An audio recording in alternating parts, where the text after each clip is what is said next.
Welcome to today's session. It's really exciting that we are having our first session for the year today, and we are going to be joined by an amazing professional. Thelma, do I have you there? Fantastic. Welcome, and thank you so much for accepting our invitation. So, if you are here, you can hear me. I need you to drop a comment in the chat box letting us know where you are joining from. Okay. While we are doing that, I will do a quick introduction of myself and of Telma, and we will get right into the action of the day. I know a lot of you here are really excited. I am too. Well, my name is Ayamba Opa. A lot of you know me as Amba, and I'm the founder of Amba Future Initiatives. And I'm really excited for us to be having this first session for today, which I'm being joined by Thelma Dike. So I'll just go ahead and do an introduction of Thelma.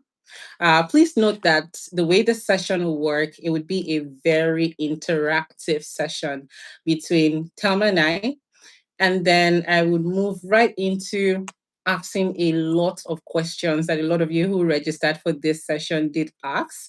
We're really excited to be answering some of these questions. So let's jump right into it. I know we're really excited for today. I see all the likes and I see all the comments. Please keep it coming. Let's go.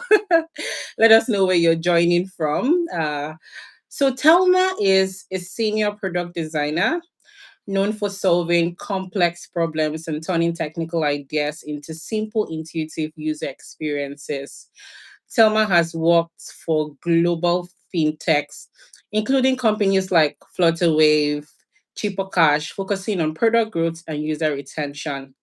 Beyond that, she has actually consulted on complex systems with global teams, including Apple, Verizon R&D, where she worked on AI-driven infrastructure. And we all know that AI is the order of the day, right?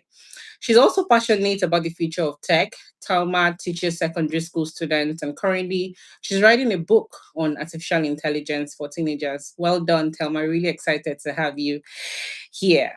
So our focus today would be on simplicity, clarity.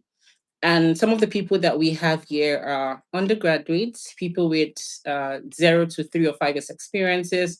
We have some graduates as well in the building. And for those of you in Nigeria, we know that we also have some NYC professionals. Pardon our international audience. So, Thelma, let's start simple. I want you to tell us about your journey, right? Walk us through where you started to where you are today. Our aim is to understand if you always knew that you were going to go global or if it's something that just happened right in the middle of everything. I have my pen and paper here ready to take notes. And if you do not have your notepad or something to write, please make sure you get it because we are going to be focusing on clarity, what you need to do to go global from where you are. So tell me. Thank you very much. Can everyone hear me? Am I audible enough? If you can hear Telma, please say hi or say something in the chat box. Yeah. Or if you can't, let us know. Okay, we can hear you. Okay, perfect. So thank you so much, Amber, for having me. It's such a pleasure to be able to share my years of experience and my experience so far. I'm so grateful for the platform that you're building and what you're doing as well. So now to my journey. To be honest, when I started out, I didn't have global in mind. My background in computer science was like a very solid taking for me, was a solid landing for me. And at the time, computer science technology was at its formative state in the nation. Okay. So I would term it as something that had to do with time and chance, and then being Mm. ready for the opportunity at hand and being ready to key into it. So my journey started right after university. I started as an intern working out of a one-bedroom apartment somewhere in Omaha. So when I started, I didn't have any career path in mind. I was just helping out the way I could. It could be creating social media content. It could be being like a project manager, managing a project that we were doing for the Abia State government at the time. Just Okay. basically anything I could lay my hands on. And this is important because I'll tie it to something that I'm going to say at the end. Right after that, because of the network that I created within the organization, it took me further into NYSC, where I Mhm. was able to work at an innovation hub somewhere in Uyo. At the time, the key hubs, if you wanted to work in tech in Nigeria at the time, was mostly Lagos and then the hub in Uyo. They were very they were very out in the technology space in Nigeria. So that was a good spot for me to stay in. Again, I didn't know what field to go into. I was just trying my hands on many things. I tried coding, social media marketing, digital marketing, anything you can talk about. But then I remember when I started, we did while I worked in this hub doing my NYSC, something happened. I did my hotels NG internship, and when I joined, the owner Marquesian was able to tell us that we should try out hands-on design, different things. I tried my hands-on design. Thelma, are you Can there? everyone hear me okay? Yes, yes. Please go ahead. Okay. Okay, so I tried my hands on design at the time, and that was how my career in design started. Mm. Because there was no one in design at the hub at the time, I became like the forefront of it. So I was volunteering, equipping my skills, growing my skills at the time, helping everyone in the hub become knowledgeable about the role of design in the tech ecosystem. So I was doing my work of taking courses, reading books, and then being able to now tie that into contributing and building like a sustainable proof of work for myself. I didn't Okay. know that was what it was called, but that was what I was doing at the time. um I remember when I started off at the hub, I was just an ordinary intern. I remember my boss Hansen Johnson. He gave me a tax. He would give me a couple of tasks, and that tax would sit on my laps for weeks and months. Then there was this day when I was listening to a man of God I was following at the time, and he said something that stuck with me. He said that you are I can't remember the exact words, but something around the lines of you are not dependable when your boss hands you over something and you're not able to complete it. So that stuck with me even till now, which means that I was not a person of integrity because I was not completing what my boss was giving to me at the time. I was just literally faffing. I was playing Mm. around. So after then, immediately that hit me. I took it upon myself to do what the task, complete the task that was given to me. So it meant reaching out to my friends, it meant reaching out Mm. to anybody that I could lay my hands on to be able Mm. to move myself forward. Mm. And that skill has been one of the differentiating factors for me when it comes to building a global career. So, being a person of integrity, being a person of excellence, those are two things that I would say that has made me outstanding as a global career person. Literally, if you say you want to do something, you go ahead and do it, no matter the obstacles you face on your way, no matter what it could be. And you don't do it haphazardly, you do it excellently well. So, for me, even down to when I started, moved to Lagos and started working at Softcom, working Mhm. at Flutterwave, Chipper Cash, all the other companies that I've worked at, one thing has always been at the back of my mind. I do not want to ever say something and not follow through. I want to be someone who says, I will do this, and And then you actually come out do. and you hold me by my word. I keep to Exactly. my word. So, a person of Exactly. integrity is something that I think everyone should take out from my journey. Yeah. Fantastic. Thank you so much for sharing. So we've all heard it, and this is part of the things that I teach in my community, right? If you're being given work to do, you need to put in your best. without excuses, and make sure you deliver. If it means you reaching out to past colleagues, present colleagues, bosses, people who are subordinates, please do it. But just do not give excuses.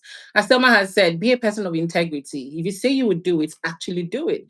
If you say you would deliver it at 12 p.m., actually try to deliver it at 12 p.m. However, if you're not able to deliver at the same time you have communicated, please do well to reach out to the person and communicate. Let the person know that, oh, I know I said I was going to deliver this at 12. However, I am not able to because of this, that, that. It's better than just, keeping quiet, not saying anything, and have people depend on you and actually not delivering.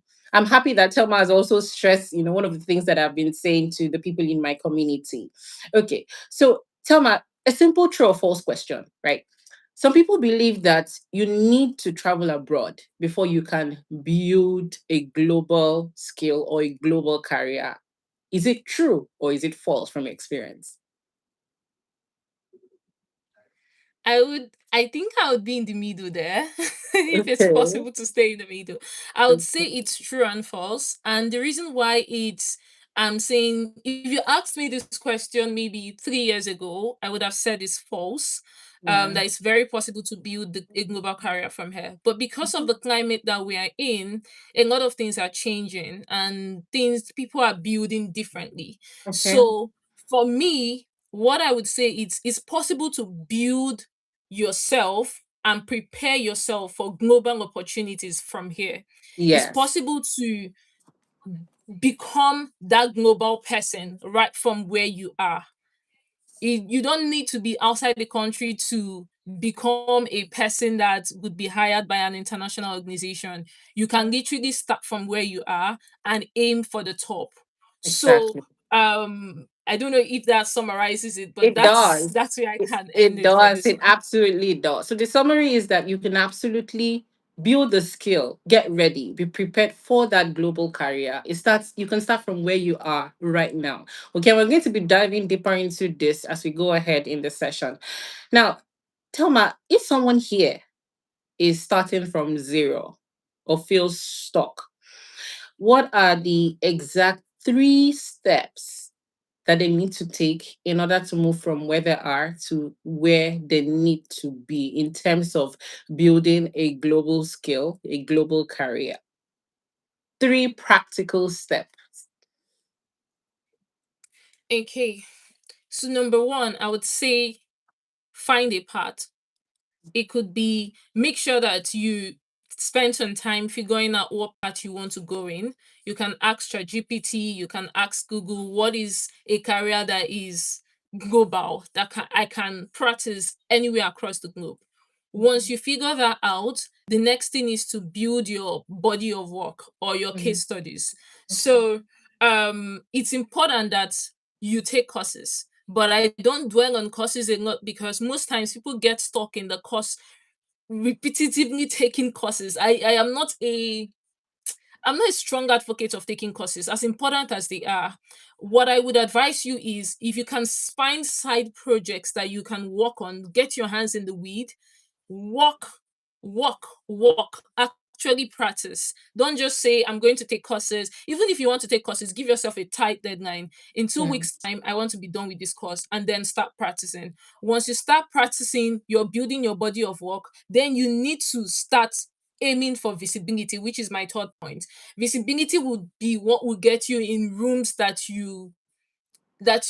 no other person can bring you into. Literally, you Mhm. can write about it, you can go to speaking engagements that are related to the industry that you're working in. So if you're in Mhm. skincare, for example, you can go to skincare conferences that are happening. You can follow your favorite skincare influencers because those are the people that would be preaching whatever you're aiming to do. They will talk about the conferences that are happening. So Mhm. be as visible as possible, even as you're creating your body of work.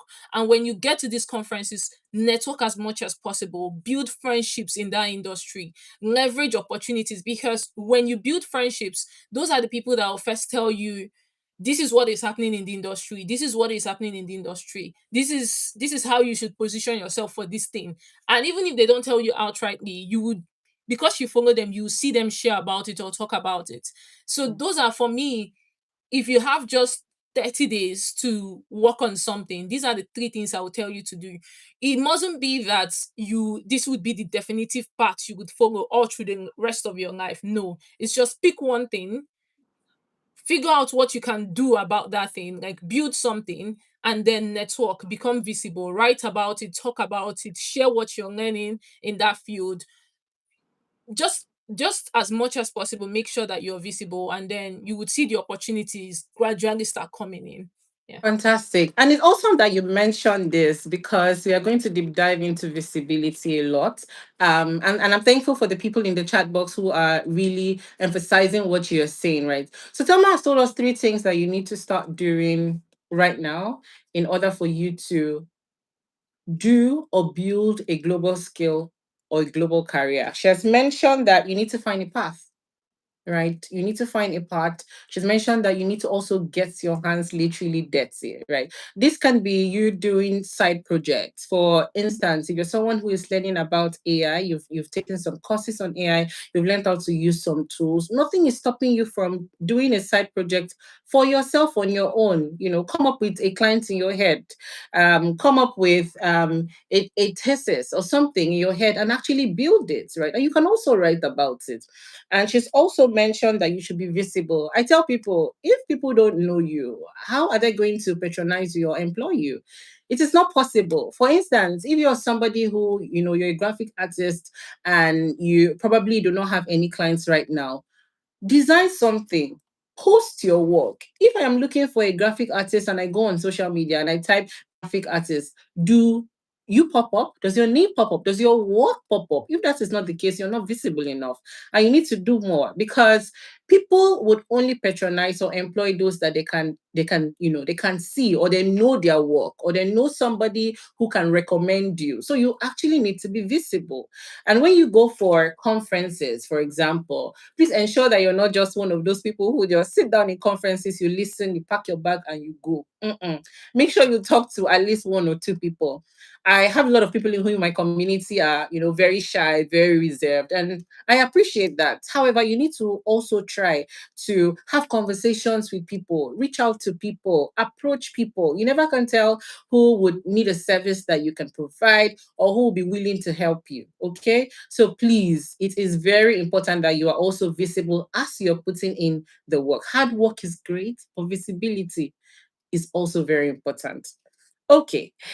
Thelma, can you share one tip that you actually did directly, one thing that led to a global opportunity for you? Okay, I will give you two. Okay. I'll take that. One major one was just speaking on, adding on from my last point, which is building a proof of work. The company that hired me to work at Apple and Verizon hired me because I had worked on a project that was related to what they wanted to build at the company. So I had worked on a project that was a data platform, and they needed someone who had that experience to carry over those skill sets to come and work on the new project. So, body of work, which is why, again, I'm not an advocate of spending time on courses. Learn it if you need it as a stepping stone to leverage on something, but be more about investing in your body of work. And then the second thing I want to say is being willing to learn, being willing to expand your net. So even if you've picked a career path and you've said this is the industry I want to play in, or this is the field I want to play in, when you get there and you notice that they require you to maybe have, for example, in my context, they needed me to have some knowledge of product management or graphics design. I didn't have those skill set at the time. What did I do? I spent a night or two or three at the time making sure that I understood what it would take to create this, and I went ahead to create whatever they needed me to do. So be flexible enough, don't be rigid. Make sure that um you're not set in your ways. You're able to expand yourself when necessary to take on additional skill set that are necessary for the role that you're in or you are trying to get into. Yeah. Okay, fantastic. Thank you so much. So Thelma has in summary, told us two things that she did to ensure that she gets a global opportunity. The first one is body of work. She mentioned that in order for her to get her opportunity with Apple and the company that hired her to work with Verizon, she had something to prove that she had done the work before, right?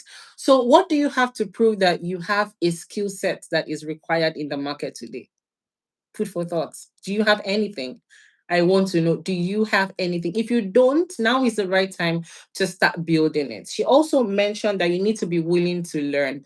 And this point is really, really important because, listen, we need to understand that even when for my people here who are yet to get into the workforce, even when you get into corporates, right, or you become an entrepreneur, you need to constantly learn, upskill in order for you to stay relevant. It is very important. Several decades ago or several years ago, we were not talking about AI the way we are right now. In fact, I read a post on LinkedIn recently where a senior leader was mentioning that when he's having interviews with professional, he asks questions about AI, how you have leveraged AI to make your life easy or in your work. And if you don't know about it, he's not even moving on with the interview. So this is really important that you are constantly upskilling, you are willing to learn even at work, because you would face some challenges or some tasks that you probably don't know anything about. How quick are you to say, I don't know this, but I will learn it? And you go on YouTube, you go, we even have ChatGPT. You go on YouTube, you go on ChatGPT, there is Gemini, you can ask, there are people you can ask and get the work done. Are you that person? Or are you the person who would just give up? I don't know it, and you move on. Well, if you are that kind of person, you need to change like this minute, this second, because if you do that, a lot of opportunities that ideally should not pass you by will. And of course, you do not want that. As you're in this session, please, I love the comments I'm seeing. Please keep it coming. Let's hear your thoughts. Feel free to also ask us some questions in the chat box. We're going to be going through that. Feel free to also like. I see a lot of likes coming in. Also likes, and you can share this with anybody who should be here and isn't here. Let them know that it is happening here with Thelma and Amber. Okay. Now, Thelma, I'd like to move on to a reality check. Let's talk about mindset. I believe that mindset plays a very critical role in our everyday life. What you believe is what you can achieve, right? How critical or what mindset shifts do you think are necessary in order for you to bag a global opportunity starting from where you are? Are there things that you had to change about the way you think or see yourself or your environment in order for you to be bold enough to either apply for opportunities or take on opportunities? About mindset, literally. Yes, and that's actually a very good point. That's a very important point. Mindset is like the foundation of it. It's what would help you keep going even when the no's come. So when you get the first 10 no's, you know that you still need to keep going. So one key mindset shift for me was knowing that it's possible. Mm, So for me, I was privileged to, when I moved, to see people around me early on in my career who were already working globally for global companies. They were doing it in a certain capacity, maybe not at the capacity that I see today, but at the time they were doing it in some capacity. So okay. for me, that made me know that it was possible. There was a time where because I graduated with first class from my university, I was offered a Ooh, lecturership job at the university at the time. And I remember telling my dad that my dad is a lecturer, so he was advocating that I take the opportunity.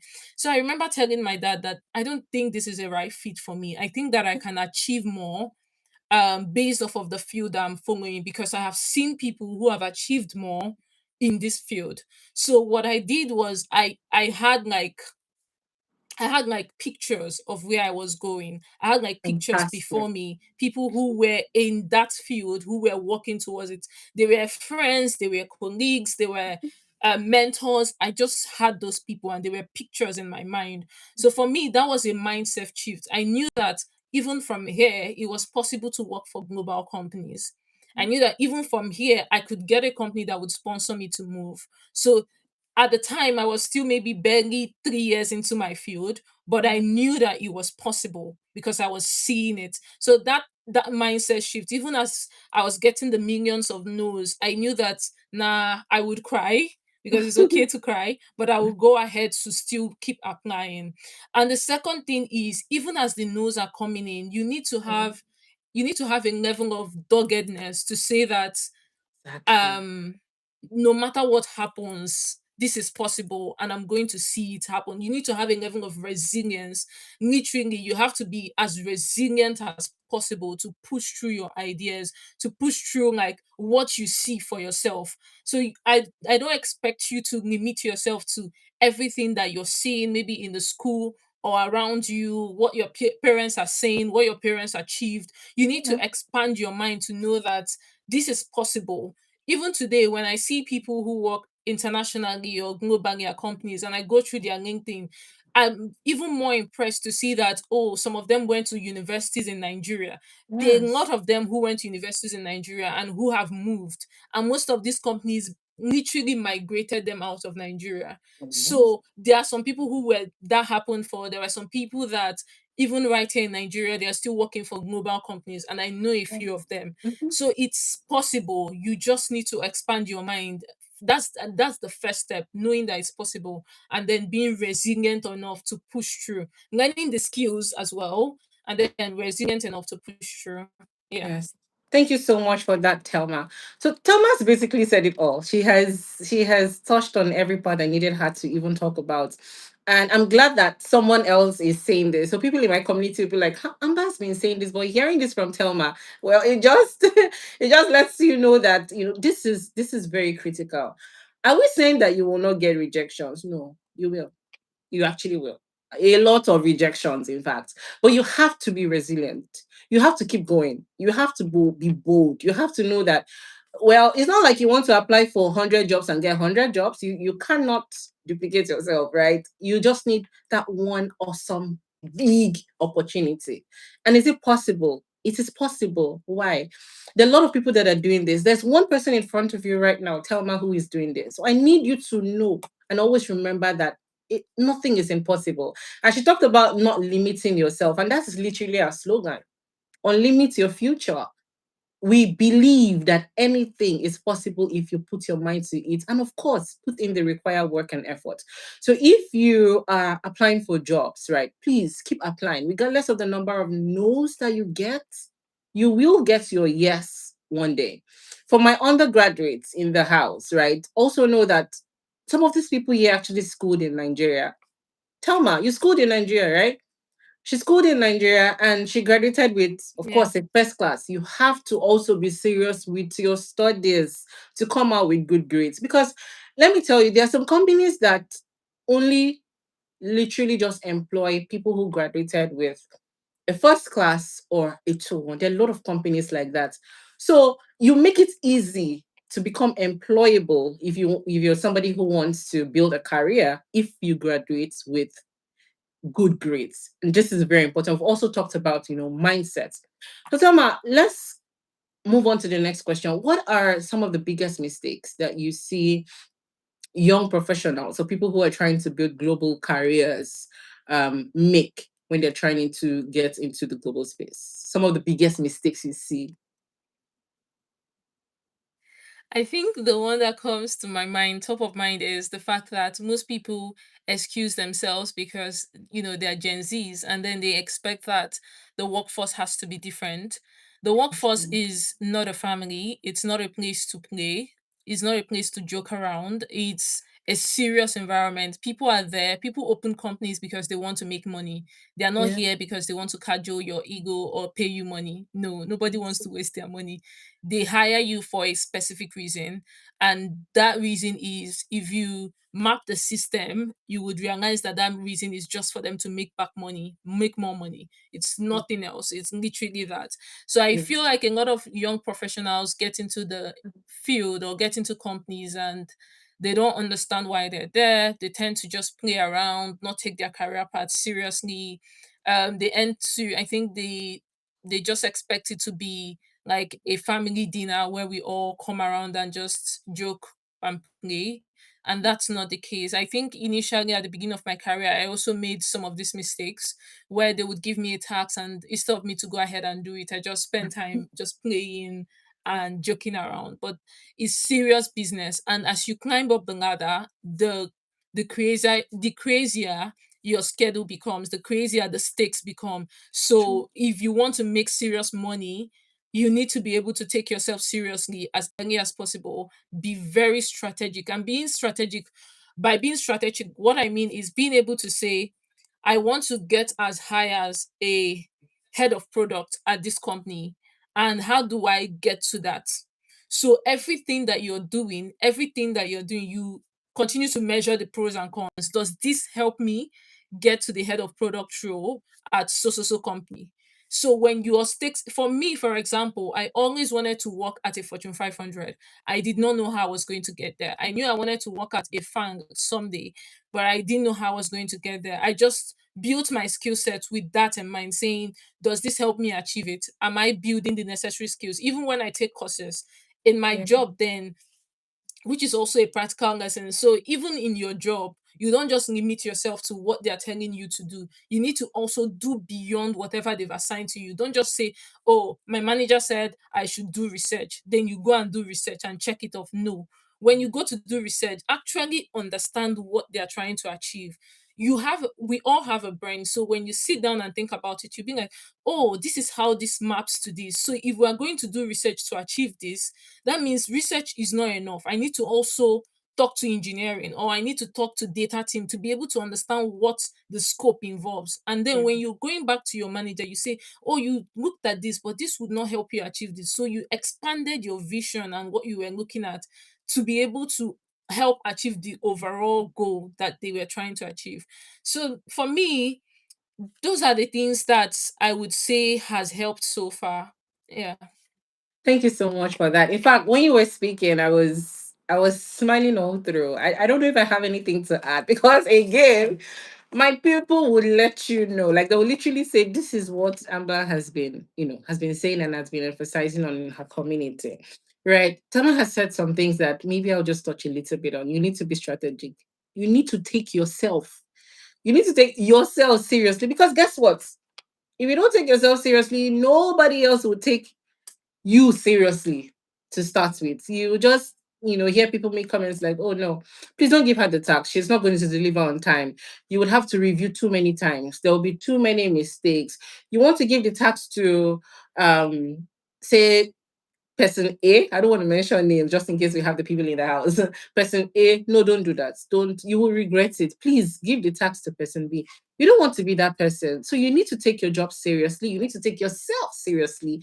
You need to take the company you currently work for seriously, just so that you become reliable, dependable. People can easily give you stuff to do and actually trust you to do it. And that's how you grow. In fact, I was having a conversation with someone recently, and I was saying that in order for you to like get promoted, you need to already start operating on that level. Right. You need to start operating on that level. It's the same thing as if you want to get even promoted in school, right? You need to pass all your exams. So you cannot be failing all the courses and then you get, promoted to the next class. It doesn't work that way, right? But I'm just going to move on to the next question so that we don't spend a whole lot of time on this. We've seen some questions in the chat box. Thank you so much. We're going to answer those questions. I've seen Kemi and Bolu drop some questions. We're going to answer them. But before we move into answering questions, right? Tama, what is one piece of advice you wish you knew earlier on in your career that would have drastically helped the trajectory of your career?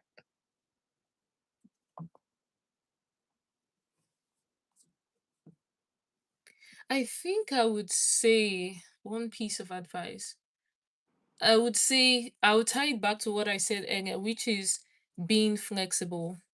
Mm. Um, because earlier in my career, I had just assumed that because you were good at design, you need to just stay in design and that's it.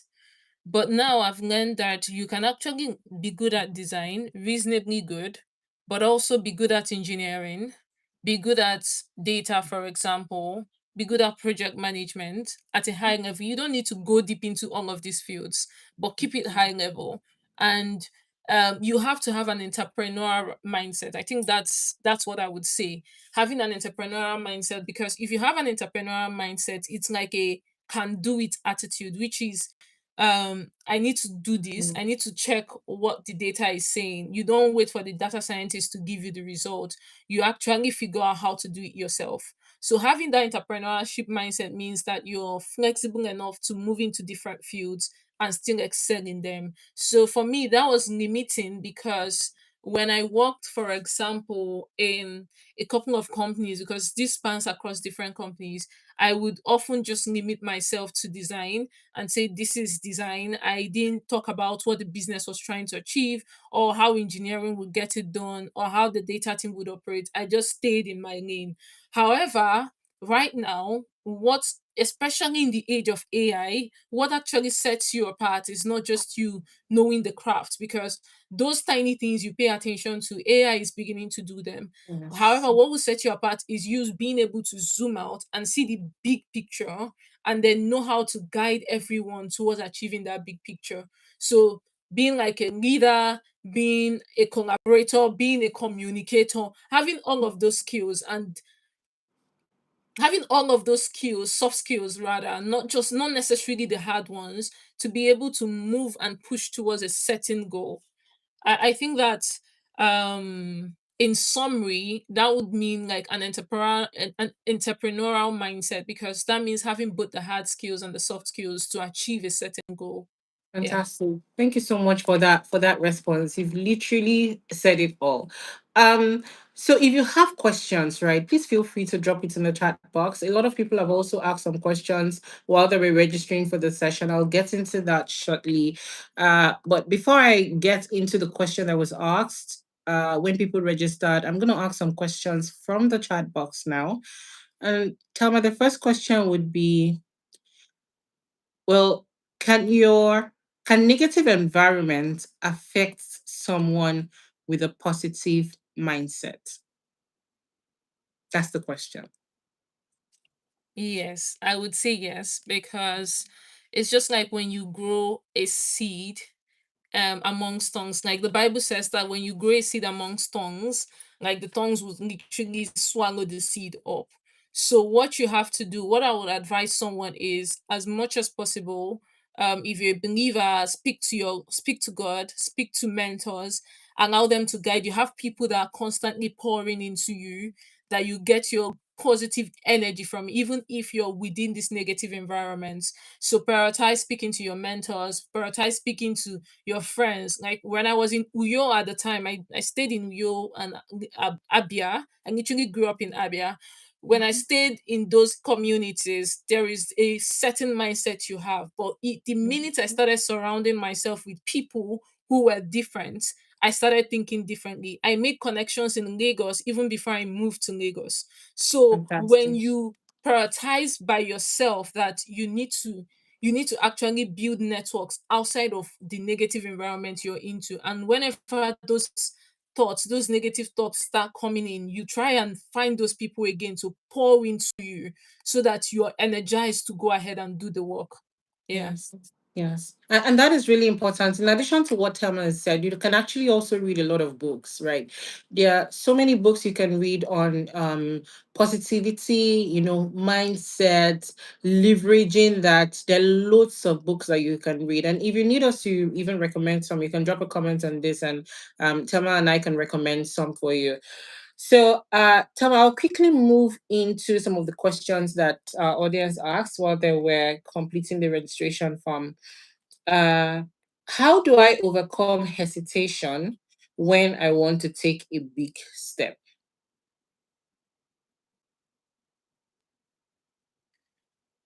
I would summarize this in a few key points. One is, and I would now tie it down to what I'll typically do. So one Okay. is look at the pros and cons of when you want to make a big decision. When I want to make a big decision, I try to look at the pros and cons. And then when I look at the pros and cons, I say, okay, this is what are the cons. If I fail to do this decision, how much regret would I feel? What would be the impact, let's say 5 years from now? How would that impact my life? Would I regret not doing this? If I would regret not doing this, then I go ahead and do it. I won't even think twice. I'll just be like, let's get it done. The impact is low. But if it's going to be a huge impact, if the con is going to be very huge, one thing I tell myself is I see it as an experiment and I have a fallback plan. So if this fails, let's say it's a job, it's a startup. If this startup fails, what is my fallback plan? My fallback plan would be, okay, I have a friend who owns a startup. I can go work for him, or I can keep two jobs, or I can keep freelancing. You just have to have a fallback plan and say, this is whatever happens, I have this fallback plan and I'm good in this fallback plan. I remember a time, I'm going to give two instances. I remember a time I wanted to get a very high end purchase. And what happened then was I didn't have, this was going to be a landed property. I didn't have anybody in the region. I didn't know anybody. I didn't have any family member. And if you know how landed properties can be, it's crazy. So what I decided to do was to look at the pros and cons. And then I had a fallback plan. I had my savings. If this goes bad, I have my savings. But if this goes well, like it's 10x for me. So that makes more sense. That's a good decision for me to make. If you tie it into like jobs, for example, and the way I approach job searches, when I started early on in my career, I always had, this was for me because it worked for me. I always had a freelance job, something, a contract opportunity that I'm working on, and I also had a full-time opportunity. And the reason I had both of them at the time was I was able, I had the flexibility to be able to do that. I had the bandwidth to do that at the time. And then whenever I was to move from one job to another, I would weigh the flexibility.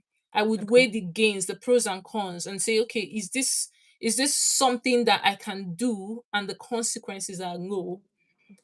If yes, I go ahead and take the opportunity. Does it align with my own personal goals? If yes, I go ahead and do it.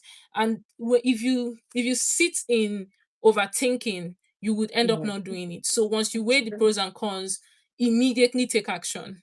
Immediately, like maybe it's a first deposit, maybe it's speaking to the person that would help you, maybe it's whatever it needs to, whatever the small tangibles next step would be, just Yeah. take it the minute you make the decision. So that's how I would typically approach it. Fantastic. Thank you. So I'm going to merge two questions in one for the sake of time so you can just answer it together. So the first one is, how can I build a strong voice as a leader? And the second one is, how do I balance my life as a leader with many other engagements? The two questions are from university students, one from Delta State University, Abraka, and then one from Lagos State University. So we need to answer from that perspective. Okay. Okay. Building a strong voice as a leader. As a leader, this might be, a leader in school, maybe an SUG Yeah. president, something like that. Okay. One thing I would say is whenever you have to take communication very seriously, and you also have to be very reliable. So whenever you're speaking to people, be as clear as possible. Say what you mean and mean what you say. The Mm. other is being as Mm. reliable as possible.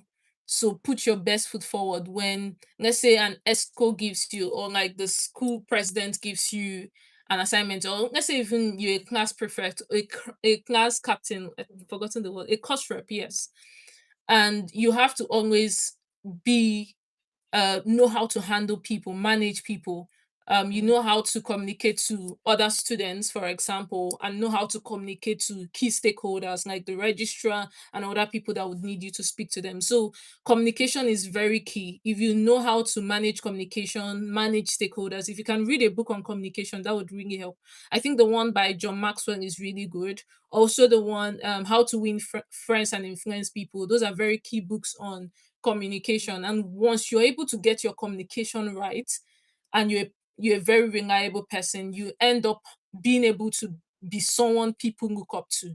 So that's how you technically build a voice. Like, know your stuff, know what you're saying, know how you're communicating it, etc. And then if you have many engagements, I would say if you're a leader who has many engagements, I myself I'm struggling in this part. But what I would say is learning how to prioritize, knowing what to say yes to and what to say no to, being able to set those Important. boundaries is very, very important. Mhm. So for example, you can say that at this stage, let's say in the next 4 weeks, I want us to prioritize, I'm going to prioritize being in my class, all of my classes, and then whatever has to do with leadership roles, I would reduce that. So whatever, when it comes to making a decision, what you're going to ask yourself is, okay, does this help me get my optimal grade? Does this help me go to class even more? If no, you'll be like, it can wait. But if you have time to attend that, you can then attend it. But the most important thing is you're prioritizing. If I'm to Exactly. take that back to like a personal life, for example, one thing I would do is, does this help me with my health goals or my career goals or my Mhm. family goals? For example, if it doesn't help any of that, it's in the back burner, I can say no without feeling guilty. But if it helps me maintain my relationship, my friendships, etc., Mhm. then I can be able to invest in it. The Mhm. other is to be able to, as a leader, delegate and take support. So most Yes. times this is something that myself I struggle with.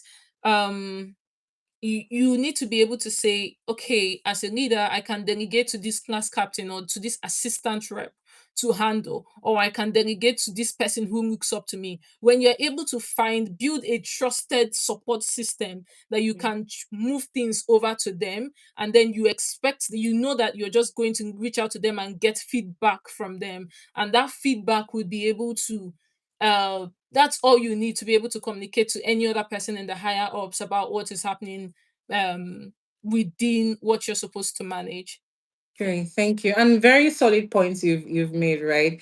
There are so many leaders, so people who struggle with prioritization. So first of all, understand that you are not alone, right? As Thelma has said, you really just need to prioritize what is important to you. What do you need to do right now? What can you do tomorrow? What can you do next week? What can you do next month? Right? What can wait?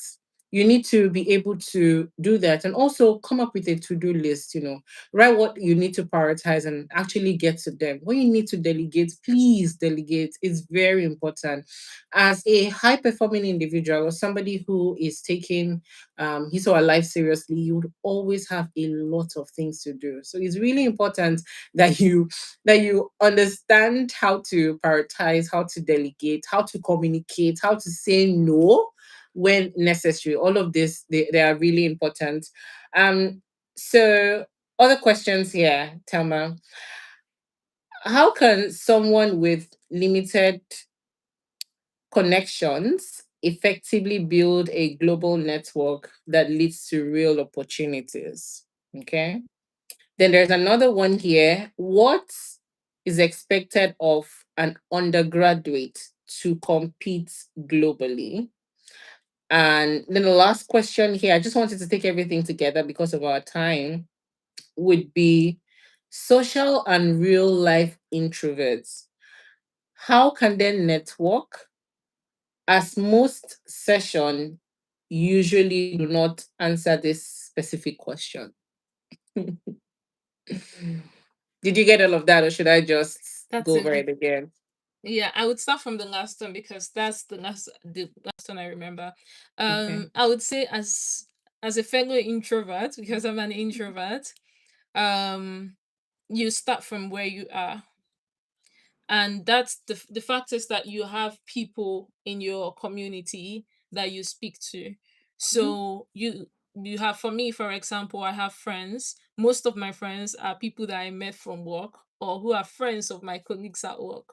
So you have to start from where you are. I still have friends from university who send me opportunities from time to time. So those friends you establish from university days, they should still be in your network. Don't do away with them. You would need them at some point in life. Absolutely. That's one. Two is, if you're an introvert, I think that one thing you need to do, one thing that has helped me is being a volunteer at events. I don't necessarily go to events to speak or with the intention to network. I already volunteer at this event. And as you volunteer, you will meet other volunteers at the event and you have access to even the organizers of the event. So over time, because you have that access, those organizers already know the speakers at the event. Yeah. So that gives you like a huge network. You're just volunteering your time, especially as university students. Be willing to do things for free.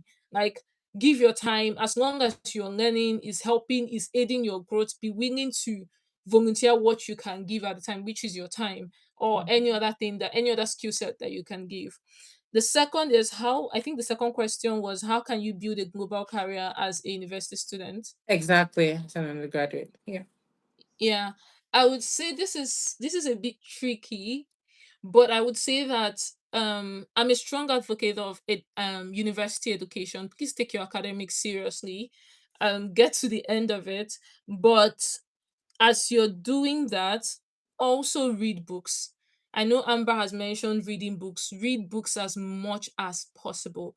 Read books. I cannot emphasize it. If you are pursuing a degree in accounting, read, and you want to compete globally, for example, read books about accounting in UK and US.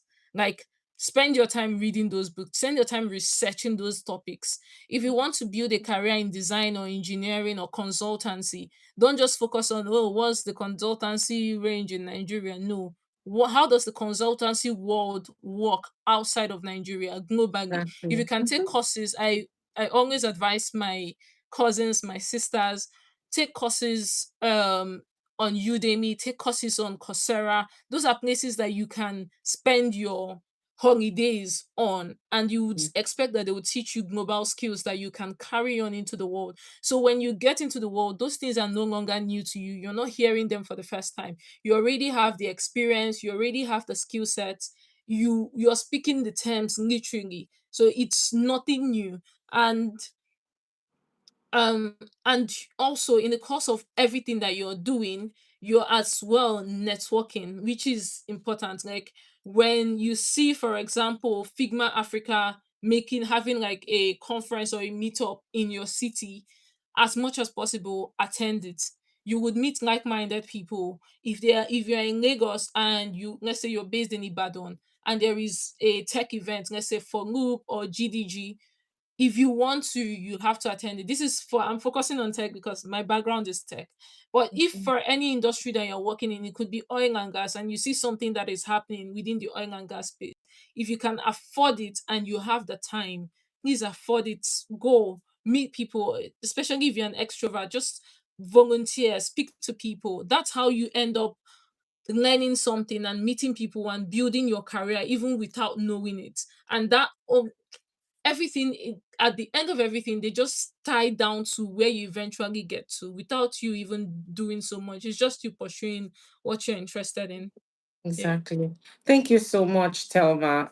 You've literally answered the question. Can you take a minute to just answer the last question, which is, how can someone with limited connection effectively build how they can network, right, and get a global career? I think this question is very important because some people think that you need to know somebody who knows somebody who knows somebody who knows another person to get into an organization. And I personally believe that it is not true because most of the jobs that I have gotten, it has not been from any connection. In fact, it's important to know that even with connection, right, there are some jobs that you may need somebody to help you get your foot in the door, but you also still need to go through the process. You need to go through the assessment, you need to go through the interview process. If they needed to do a presentation, you have to do that presentation and you have to pass it to get into, such firms. So this is very important. So I needed to just maybe just spend a minute because we have about 6 more minutes. Spend a minute talking about how someone with limited or no connection can actually get global opportunities or real opportunities. Yeah, I agree with you as well. Most of my career has been basically um based off of me not knowing anybody, literally. Uh, a few things that I have done when I talk about, for instance, my work at um my work at Flutterwave. The way I landed the opportunity was the Flutterwave design manager was hosting, someone on the Flutterwave team was hosting like an event, and the design manager was going to be on that call. My role was I just came on the call, listened in, learned what he was saying. At the end of the call, he said, "Oh, and guess what? We're hiring. Shoot me an email." He dropped his email. That was how I got his email. I sent him a message Wow. and he brought me on Wow. board. I went through the interview process and that was Yes. how I got on board. So you see how I didn't need to be in a specific place or do anything. I just, my own was to follow those people who work at those companies. When they were hosting events, I was aware of it. I joined and then I met people. So the second thing I have done in my career is to apply for opportunities, like apply for as much opportunities as possible. So especially if you think if you know you can do at least 80% of what is in the JD, please Mhm. just apply. So the way I got my role at Monks was aside from my portfolio matching what they wanted, the thing that got me the foot in the door was that I applied. No one referred me for the job. I literally just applied and somehow the recruiter found my profile and rejected me initially. After the rejection, they found a job posting that matched my skill set. And then she immediately called me back and said, "Hey, we are hiring for this role. It's crazy. Please come on Wow. board." And that was it. So Awesome. Chipper Cash, for example, what I did in that was I just sent the design manager a message on LinkedIn and I said, "Oh, I love the work you guys are doing at Chipper Cash," because I was surprised by what they were doing. I spoke to the design manager once. They weren't hiring, but Mhm. we just landed like a very, it was very conversational about the fintech ecosystem. And then after that, when the team was hiring, he sent me a mail saying, "Hey, by the way, we are hiring for these three roles in case you're interested."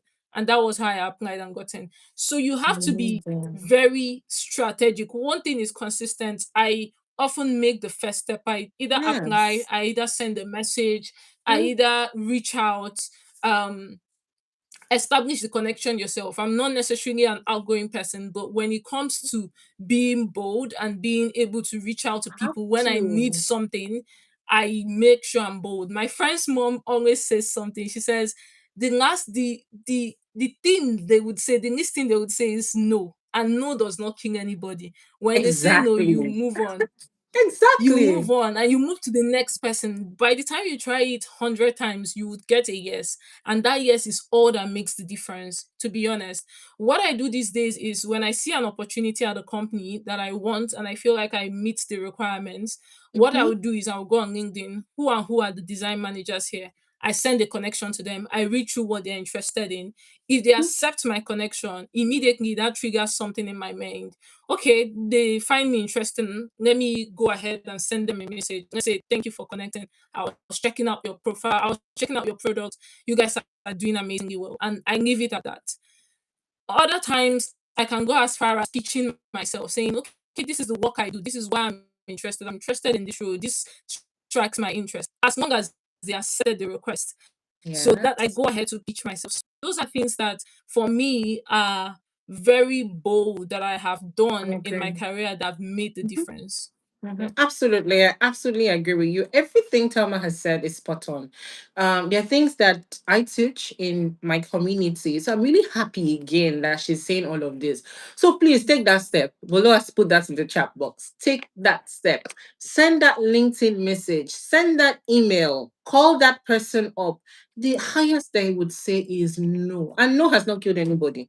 Guess what? It has not killed anybody. Exactly. When they say no, you move on to the next person. Please do not get discouraged. You need to be bold to take on opportunities. In fact, the world needs more bold people. So please don't be shy. You see an opportunity you want, reach out to the hiring manager after applying. Let them know that, oh, I've applied for this role. I see you're hiring. These are my skills. Please don't just say hi and keep quiet and wait for them to respond. That's another issue. In fact, that's a conversation for another day because there's some people who reach out to me on LinkedIn. I'm going to be dropping my LinkedIn name and Thelma's own, so you can also reach out to me. And I'm like, they say like, "Hello, how are you doing? I know you want something, so just go straight to the point and tell me. If I can help, I will help." Okay. So before we leave, my LinkedIn name is Ayamba Otpa, so MBA space OKPA, right? So you can feel free to send me a connection request on LinkedIn. And Thelma's own is Thelma space DK. DK is DIKE. Thelma, you have shared so much in the course of this monster class. So much to unpack. In fact, I feel like some of us would have to go back and rewatch this session. And that's the reason why I'm having it on YouTube for those people who are not either able to stay to the end or they're not able to join, because there's a lot to unpack. She's talked about a lot. And we share some of these things in our community. Kemi or Bolu, someone in the chat box would drop the link to our WhatsApp community where we have over 400 people there where we share tips, right? Please note that this community is literally for people who are undergraduates or graduates or people who are early in their professional career, so 0 to 5 years experience. We get to talk a whole lot about what you need to do to succeed in your career. We talk about real career guidance. We also share some, job opportunities that you can apply to. So please feel free to join that community. If this session has meant a lot to you, if you've learned something, let us know in the chat box what you've learned. And if you have any further questions based on what we have said or anything else related to career, feel free to reach out to me or reach out to Thelma. Thelma, there are actually some questions in the chat box that we've not been able to cover. You can reach out to Thelma directly to ask her those questions or reach out to me. We will be so happy to answer those questions. So, Thelma, I'm just going to ask you one quick question before you go. If someone right here wants to take out just one thing from this session, what should that be? And I see the comments coming. Please keep it coming. You've enjoyed the session. Let us know. What have you learned? Please keep it coming. Thelma, what should that be? One thing. Yeah. I would say, dear God, um, but I'll summarize it with just the last comment I can see here, which is be bold. Be bold. Regardless, be bold. Even as you believe that the life you want is possible, the roles that you want is possible, be bold enough to pursue it.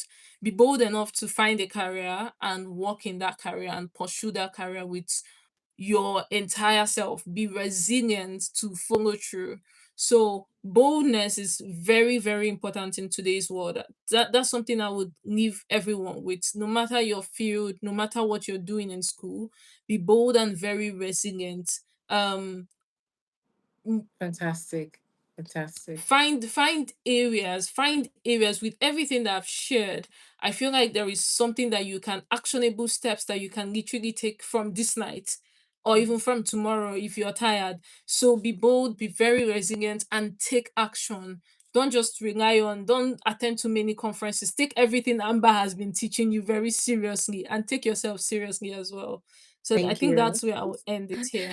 Thank you so much, Thelma. Kemi, can you please drop the link to the WhatsApp community in the chat box so people who fall into the category that we cater for can join? It's absolutely free. Thank you so much, Thelma. I appreciate your time. Thank you so much for coming to this session. Thank you so much for sharing everything you have shared. I know how busy you are, but you still make out time for this community, and we appreciate you so much for that.